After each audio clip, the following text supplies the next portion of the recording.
नमस्कार दोस्तों, आज मैं आपके साथ एक ऐसी कहानी शेयर करने जा रहा हूं जो आपके दिल को छू जाएगी। अगर आप भी ऐसी प्रेरणादायक कहानियां सुनना पसंद करते हैं तो कृपया हमारे चैनल को सब्सक्राइब करना न भूलें। चलिए शुरू करते हैं। एक बड़े शीशे के कमरे में दुनिया की सबसे बड़ी कंपनियों के अधिकारी बैठे थे। माइक्रोफोन के सामने खड़ी एक महिला ने कहा, मैं आज यहां हूं क्योंकि मेरी माँ ने मुझसे कहा था कि सपने देखना गुनाह नहीं है। मैं एक ऐसे गांव से आई हूं जहां लड़कियों के लिए स्कूल जाना भी एक सपना था। पूरा हॉल खामोश था। यह कैसे संभव था कि एक गांव की लड़की आज फॉर्च्यून 500 कंपनी की सीईओ बनकर खड़ी थी। आइए चलते हैं 25 साल पीछे, राजस्थान के एक छोटे से गांव में, जहां कच्चे घर थे और बिजली भी रोज नहीं आती थी। वही पैदा हुई थी अंजलि सिंह, 10 साल की उम्र में, जब गांव की दूसरी लड़कियां घर का काम करती थी। अंजलि अपने पुराने फटे कपड़ों में, नंगे पैर, हाथ में किताबें लेकर स्कूल जाती थी। उसके पिता रामेश्वर सिंह एक मजदूर थे और मां सुनीता देवी घर का काम करती थी। अंजलि, अब तू स्कूल जाना छोड़ दे, घर में एक काम है, रामेश्वर रोज कहते। लेकिन सुनीता देवी चुपचाप अंजलि को पढ़ने के लिए प्रेरणा देती रहती। बेटा, पढ़ाई करो, तुम्हारा भविष्य इसी में है। अंजलि के सामने चुनौतियां पहाड़ की तरह खड़ी थी। गांव के लोग कहते, लड़की को इतना पढ़ाकर क्या फायदा, आखिर में चूल्हा चौका ही करना है। स्कूल में भी कुछ टीचर कहते, ये गांव की लड़की है, ज्यादा कुछ नहीं कर सकती। लेकिन अंजलि हार मानने वाली नहीं थी। रात में जब सब सो जाते, वो मिट्टी के तेल के दिए की रोशनी में पढ़ती रहती। उसकी आंखें जलती, सिर दुखता, लेकिन हौसला नहीं टूटता। मां कभी कभार चुपके से उसे खाना दे जाती और कहती, बेटा हिम्मत रखो, भगवान का दिन आएगा। 5वीं कक्षा में अंजलि ने जिले में टॉप किया। गांव में खुशी का माहौल था, लेकिन पिता अभी भी नाराज थे। अब तो शादी की उम्र हो रही है, पढ़ाई बंद करो, वे कहते रहते। मां और अंजलि के बीच रोज संघर्ष होता। रात में अंजलि सुनती कि मां पिता में इसको लेकर झगड़ा हो रहा है। 8वीं कक्षा में अंजलि का एक टीचर, प्रमोद शर्मा जी, उससे बहुत प्रभावित थे। वे अंजलि के घर गए और उसके माता पिता से कहा, आपकी बेटी में बहुत टैलेंट है, इसे आगे पढ़ाइए। लेकिन पिता ने साफ इनकार कर दिया। उसी रात अंजलि ने अपनी मां से कहा, मां, मैं कुछ बनना चाहती हूं, बहुत बड़ा कुछ। मैं गांव से बाहर जाकर पढ़ूंगी।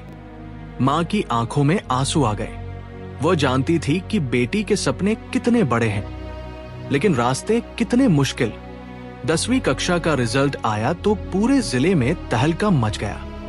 अंजलि ने 98% मार्क्स से टॉप किया था। अखबार में उसकी फोटो छपी। गांव के सरपंच से लेकर कलेक्टर तक सबने उसे बधाई दी। अब पिता के पास कोई बहाना नहीं था।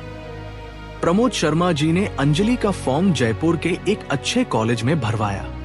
स्कॉलरशिप भी मिल गई, लेकिन असली परीक्षा अब शुरू होने वाली थी। घर छोड़कर जाना, नई दुनिया में अकेले रहना, और सबसे बड़ी बात, अपने को साबित करना कि वह सिर्फ एक गांव की लड़की नहीं है। जयपुर पहुंचकर अंजलि का सामना एक बिल्कुल अलग दुनिया से हुआ। कॉलेज में दूसरे बच्चे अंग्रेजी में बात करते, ब्रांडेड कपड़े पहनते और महंगे फोन इस्तेमाल करते। अंजलि के पास सिर्फ 2 सूट थे और एक पुराना फोन।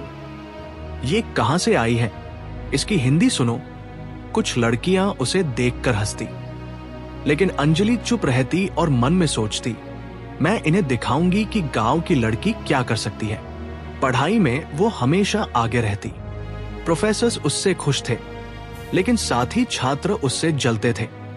अंजलि ने तय किया कि वो अंग्रेजी सीखेगी, कंप्यूटर सीखेगी और हर वो चीज सीखेगी जो उसे आगे बढ़ने के लिए चाहिए। रात में वो अंग्रेजी की किताबें पढ़ती, यूट्यूब पर वीडियो देखती और प्रैक्टिस करती। धीरे धीरे उसका कॉन्फिडेंस बढ़ने लगा। दूसरे साल तक वह क्लास की सबसे अच्छी स्टूडेंट बन गई थी। ग्रेजुएशन के बाद अंजलि ने दिल्ली के एक बिजनेस स्कूल में MBA के लिए अप्लाई किया। इंटरव्यू में पैनल के सामने बैठी अंजलि को देखकर एक प्रोफेसर ने पूछा, आप एक छोटे शहर से आई हैं, क्या आपको लगता है कि आप यहाँ कम्पीट कर पाएंगी? अंजलि ने जवाब दिया, सर, मैं जहां से आई हूं वहां हर दिन एक संघर्ष है। अगर मैं वहां जी सकती हूं तो यहां कामयाब हो सकती हूं। उसे एडमिशन मिल गया, वो भी पूरी स्कॉलरशिप के साथ। MBA के दौरान अंजलि ने इंटर्नशिप के लिए एक मल्टीनेशनल कंपनी में अप्लाई किया। इंटरव्यू में HR मैनेजर ने उससे पूछा, आपके पास कोई बैकग्राउंड नहीं है, कोई कनेक्शन नहीं है, फिर आप यहां क्यों आना चाहती हैं? अंजलि ने कहा, मैडम, मेरे पास कनेक्शन नहीं है लेकिन कमिटमेंट है। मेरे पास बैकग्राउंड नहीं है लेकिन बैकबोन है। मैं वो काम करूंगी जो दूसरे नहीं कर सकते। इंटर्नशिप में अंजलि का परफॉर्मेंस इतना शानदार था कि कंपनी ने उसे फुल टाइम जॉब ऑफर कर दिया। अब शुरू हुआ कॉर्पोरेट जीवन का असली खेल। ऑफिस में लोग अंजलि को अलग नजरों से देखते।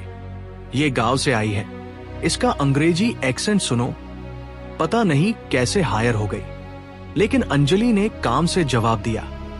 वह सबसे पहले ऑफिस आती, सबसे बाद में जाती, हर प्रोजेक्ट में एक्स्ट्रा एफर्ट करती।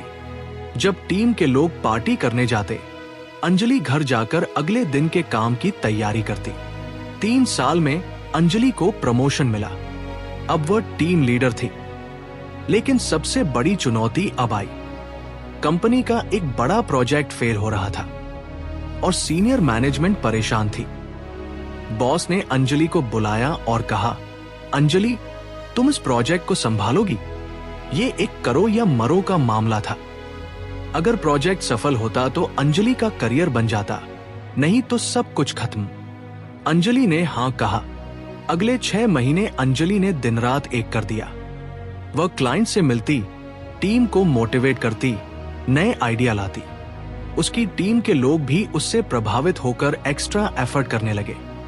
वे देख रहे थे कि यह लड़की कितनी मेहनत कर रही है, कितना डेडिकेट है। प्रोजेक्ट सफल हुआ। कंपनी को करोड़ों का फायदा हुआ। अंजलि का नाम पूरे इंडस्ट्री में फैल गया। वह सिर्फ 28 साल की थी जब उसे असिस्टेंट वाइस प्रेसिडेंट बनाया गया। लेकिन अंजलि यहीं नहीं रुकी। अगले 5 सालों में उसने एक के बाद एक सफलता हासिल की। वो कंपनी की सबसे यंग वाइस प्रेसिडेंट बनी। इंटरनेशनल मीटिंग्स में वह इंडिया को रिप्रेजेंट करती। लेकिन उसके दिल में एक सपना था, CEO बनना। जब कंपनी के CEO ने रिटायरमेंट का ऐलान किया तो बोर्ड ऑफ डायरेक्टर्स के सामने कई नाम आए। अंजलि का नाम भी था, लेकिन कुछ लोगों को लगता था कि वह अभी भी बहुत यंग है, अभी भी वही गांव की लड़की है। बोर्ड मीटिंग में अंजलि ने अपनी प्रेजेंटेशन दी। उसने बताया कि वह कंपनी को कैसे आगे ले जा सकती है, उसका विजन क्या है। उसके आइडिया इतने इंप्रेसिव थे कि पूरा बोर्ड हैरान रह गया। और फिर वह दिन आया, 15 मार्च 2024। कंपनी के मुख्यालय में एक प्रेस कॉन्फ्रेंस बुलाई गई। बोर्ड चेयरमैन ने माइक्रोफोन के सामने आकर कहा, ladies and gentleman, I am proud to introduce our new CEO, miss Anjali Singh. Anjali जब स्टेज पर आई तो पूरा हॉल तालियों से गूंज उठा। वो 35 साल की थी और फॉर्च्यून 500 कंपनी की सबसे यंग फीमेल CEO बन गई थी। उस वक्त उसे अपना बचपन याद आया। वो मिट्टी की दीवार वाला घर, वे कच्चे रास्ते, मां के आंसू, पिता की नाराजगी और वो छोटी सी लड़की जो बड़े सपने देखती थी। CEO बनने के बाद अंजलि की पहली विजिट अपने गांव की थी। जब वह अपनी कार से उतरी तो पूरा गांव उसे देखने आया था। वही लोग जो कभी कहते थे लड़की को इतना पढ़ाकर क्या फायदा, आज उसके सामने हाथ जोड़कर खड़े थे। अंजलि ने गांव में एक स्कूल खुलवाया। स्कूल के उद्घाटन के दिन उसने कहा, शिक्षा ही असली ताकत है और बेटियां किसी से कम नहीं हैं। मैं यहां से निकली हूं और आज यहां वापस आई हूं, ये साबित करने के लिए कि गांव की हर लड़की के अंदर एक CEO छुपा हुआ है। बस जरूरत है तो उसे मौका देने की, उस पर भरोसा करने की। उसकी मां सुनीता देवी आज भी उसी घर में रहती है। अंजलि ने उनसे कई बार कहा कि दिल्ली चलकर रहें, लेकिन मां कहती है, बेटा मैं यही खुश हूं। तू जहां भी है, मेरा गर्व हमेशा तेरे साथ है। आज अंजलि सिंह सिर्फ एक सीईओ नहीं है, बल्कि लाखों लड़कियों की प्रेरणा है। वह साबित करती है कि सफलता का कोई पिन कोड नहीं होता। वह दिखाती है कि अगर हौसले बुलंद हो, मेहनत ईमानदार हो और सपने बड़े हो, तो गांव की मिट्टी से भी आसमान छुआ जा सकता है। ये सिर्फ अंजलि की कहानी नहीं है, ये उन करोड़ों लड़कियों की कहानी है जो आज भी अपने सपनों के लिए संघर्ष कर रही है। ये उन माताओं की कहानी है जो अपनी बेटियों के सपनों को अपने सपने बना लेती है। ये उन टीचर्स की कहानी है जो एक बच्चे की जिंदगी बदल देते हैं। अंजलि आज भी कहती है, मैं वही लड़की हूं जो कभी नंगे पैर स्कूल जाती थी। फर्क सिर्फ इतना है कि अब मेरे पास अच्छे जूते हैं, लेकिन मेरे सपने, मेरी मेहनत और मेरा जुनून वही है। अगर आपको भी लगता है कि आपके अंदर कुछ खास है, अगर आपके भी बड़े सपने हैं, तो याद रखिए, आप कहां से हैं ये मायने नहीं रखता। मायने ये रखता है कि आप कहां जाना चाहते हैं। अंजलि की तरह आप भी अपनी मंजिल पा सकते हैं। बस हार मत मानिए, मेहनत करते रहिए और अपने सपनों पर भरोसा रखिए। यह कहानी साबित करती है कि भारत की बेटियां किसी से कम नहीं हैं। वे देश की असली ताकत है, असली गर्व है। आज भी कहीं न कहीं कोई छोटी सी लड़की बड़े सपने देख रही है। हो सकता है कल वही देश की सबसे बड़ी कंपनी चला रही हो। दोस्तों, अगर ये कहानी आपको अच्छी लगी है तो कृपया लाइक करना न भूलें और हमारे चैनल को सब्सक्राइब करें। ऐसी ही और भी प्रेरणादायक कहानियों के लिए बेल आइकन दबाएं। कमेंट में बताएं कि आपका सपना क्या है। हो सकता है अगली कहानी आपकी हो।